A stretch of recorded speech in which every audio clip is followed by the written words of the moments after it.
Place au sport, le tournoi de tennis de Roland-Garros bat son plein. À côté des joueurs, il y a les ramasseurs de balles. Ils sont aussi sous les feux des projecteurs et pourtant, c'est plutôt un métier de l'ombre. Thibaut Rinchon et Thomas van der Linden ont pu les suivre pendant une journée. Bonjour, bonjour les jeunes.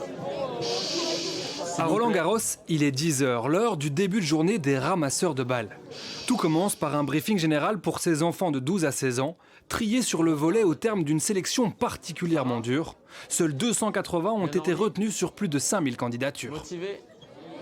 Pour devenir ramasseur de balles à Roland-Garros, on passe une première journée de sélection. Donc moi, je l'avais passé à Amiens, donc surtout sur les qualités physiques dans un premier temps.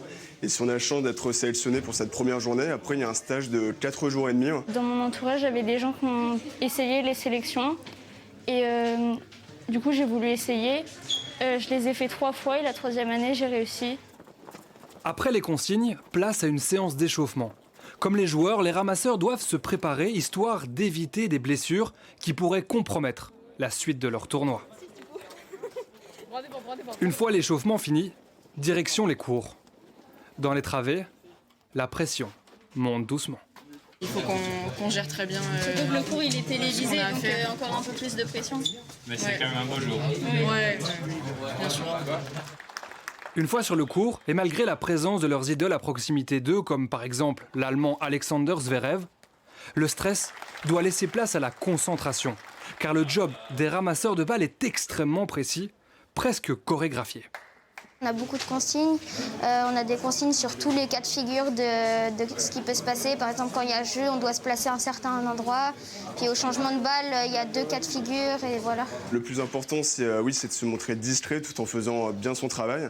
Donc voilà, les meilleures qualités, c'est principalement la vitesse, voilà, surtout aussi l'anticipation. Et puis surtout être transparent, donc se faire discret pour servir les joueurs sans les gêner. Des qualités qu'ils doivent constamment montrer car leurs évaluateurs scrutent leurs moindres faits et gestes. Et oui, à Roland-Garros, ils sont considérés comme les meilleurs du monde, un statut à assumer.